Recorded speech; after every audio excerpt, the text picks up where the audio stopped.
వాసవి మాత అమ్మవారిని దర్శించుకున్న ఎమ్మెల్యే అమిలినేని కూటమి ప్రభుత్వం అధికారంలోకి వచ్చిన తరువాత శ్రీ వాసవి కన్యకా పరమేశ్వరి అమ్మవారి ఆత్మార్పణ దినోత్సవాన్ని నేడు అధికారికంగా నిర్వహిస్తుండటంతో నేడు ఆలయ కమిటీ ఆహ్వానం మేరకు అమ్మవారి ఆలయానికి వచ్చిన ఎమ్మెల్యే అమిలినేని సురేంద్ర బాబు గారికి పూర్ణకుంభంతో స్వాగతం పలికిన అర్చకులు అనంతరం అమ్మవారికి పట్టువస్త్రాలు సమర్పించి అమ్మవారికి ప్రత్యేక పూజలు చేసి అమ్మవారి ఆశీస్సులు తీసుకుని తీర్థ ప్రసాదాలు స్వీకరించిన ఎమ్మెల్యే అమిలినేని సురేంద్ర బాబు గారు కూటమి ప్రభుత్వానికి ప్రపంచ వ్యాప్తంగా ఉన్న ఆర్యవైశ్య సోదరులు కృతజ్ఞతలు తెలిపారు. ఎమ్మెల్యే అమిలినేని గారిని ఘనంగా సన్మానించిన ఆర్యవైశ్య సోదరులు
తూర్పుగోదావరి జిల్లా వైశాఖంలో జన్మించి అప్పటి ఆత్మార్పణ చేసుకుంది.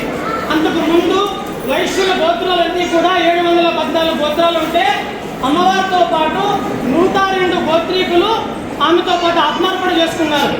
మిగిలిన 612 గోత్రీకులు ఈరోజు భూమి మీదే లేరు. కేవలం 102 గోత్రీకులు మాత్రమే ఈరోజు ప్రపంచంలో వైశ్యులుగా చలామణి అవుతున్నారు. అమ్మవారి గోత్రం స్వగోత్రం వచ్చేసి పెళ్లికుల గోత్రం.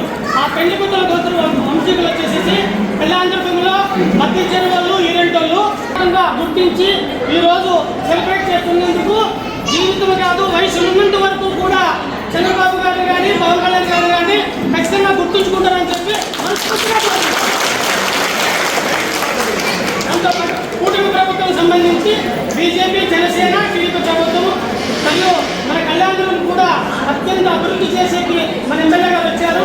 వాళ్ళందరూ కూడా కుటుంబం అంతా సలహా ఉండాలని చెప్పి మనస్ఫూర్తిగా కోరుకుంటున్నాం. కన్యకా పరమేశ్వరి దేవాలయానికి ఈరోజు రావడం నిజంగా అద్భుతంగా భావిస్తున్నా. ఈరోజు మన ఎన్డీఏ కూటమి వాళ్ళు నాయకులు అందరూ కూడా నరేంద్ర మోడీ గారు, చంద్రబాబు నాయుడు గారు, పవన్ కళ్యాణ్ గారు ఖచ్చితంగా ఈరోజు మొత్తం రాష్ట్రం అన్ని వైపుల నుంచి కూడా ప్రతి దేవాలయం కూడా దర్శించడం జరుగుతుంది. ఎందుకంటే నాకు తెలిసి మొట్టమొదటిసారి అధికారికంగా ఈ ఉత్సవాలు జరుపుకుంటున్నారు. ఏదేమైనా కూడా అమ్మవారిని ఇప్పుడు అమ్మవారి ఆశిస్తూ అందరూ కూడా చల్లగా ఉండాలని, మన కళ్యాణదుర్గ ప్రాంతం అభివృద్ధి చెందాలని ఆశిస్తున్నాం. అందరూ కూడా మీరందరూ ఈరోజు రావడం, నేను మీలో ఒకటిగా ఉండడం నిజంగా నేను అదృష్టంగా భావిస్తున్నాను.